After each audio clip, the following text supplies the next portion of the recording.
Surely you don't know this magnificent epitaph dedicated to Allia Potestas, which represents very well how sexual and non-sexual relationships of the Romans were very chaotic and confused. Oh, hey, I'm here to tell you about it with my friend Jeff. Who was Allia Potestas?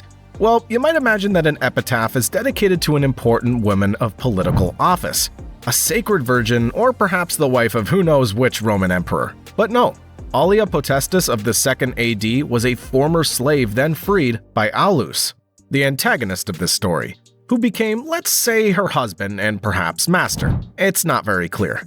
One of the verses within this epitaph reads, "She was fair-skinned with beautiful eyes and golden hair, and her face had an ivory splendor such as no woman is said to have ever had.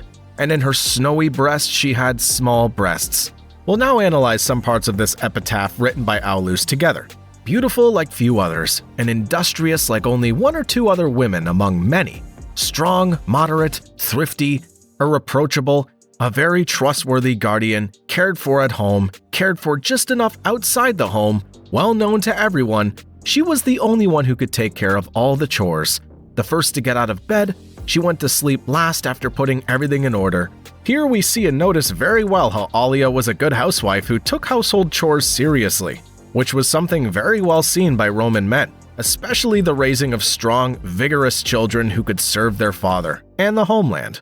Perhaps her difficult previous challenge as a slave must have helped her to have these tasks as a strong sense of duty, or perhaps even as an obligation. Attitude and behavior much requested at the time by Roman and Greek women was that of pudicitia, a moral attitude that has to do with moderation, chastity, and modesty. Its opposite, impudicitia, or brazen and sexually promiscuous behavior, can only generate disasters and social disorder. The ideal and good woman of the time was to be univira, that is, of only one man. There's one thing that's certain about Allia, that she was a concubine of Aulus, and for this very reason, that epitaph is even more significant. The praises in the first part of the text are all in all quite usual, a recognition of feminine qualities common among the Roman women worthy of respect. Aulus then in his writing is not ashamed to say the deep love he felt towards the deceased, who he vows not to forget.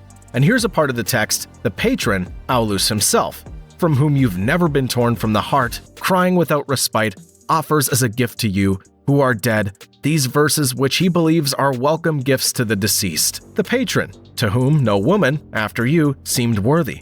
However, whatever value my praises have, long will you live in my verses.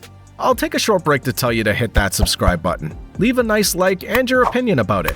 Jeff is really enjoying it, although I don't know if it's for the beautiful woman or for the content. He's a naughty boy. Let's go back to our story. Even in this part, located at the end of the epitaph, there are rather conventional compliments. I wrote this verse just 1 week after the death of the young woman, but the central verses are quite intriguing. In the central part, Aulus calmly declares that a ménage à trois was living with Allia Potestas. Him, her, and another man.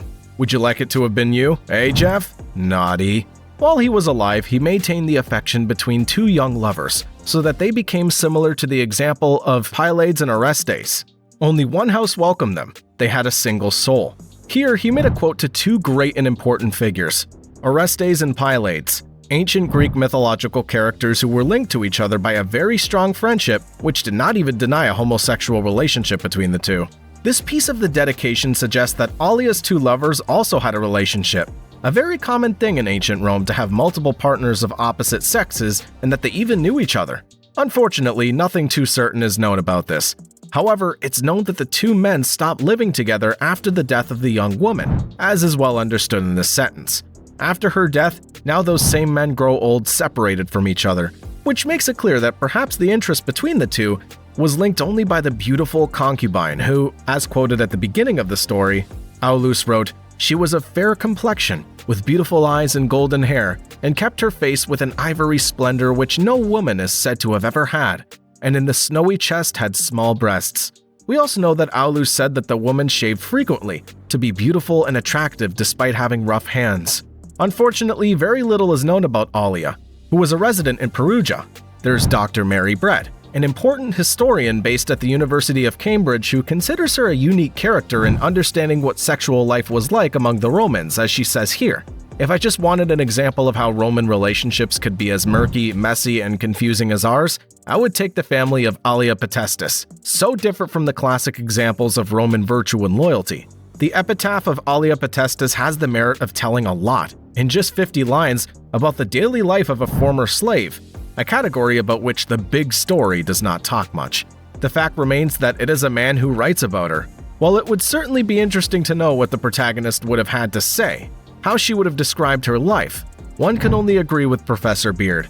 I can't help but wonder what Allia Potestas' version of the story with those kids would have been.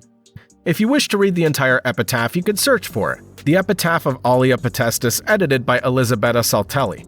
I wanted to share with you this very fascinating story of this woman and her master as a free woman who, after having lived for some time as a slave, had finally triumphed with freedom, and that she's a perfect example of how the Romans had very complex romantic and sexual relationships. Among other things, we'll go into great depth in another video dedicated to this topic. I invite you to subscribe, leave a nice like and your comment. What did you think? Until next time.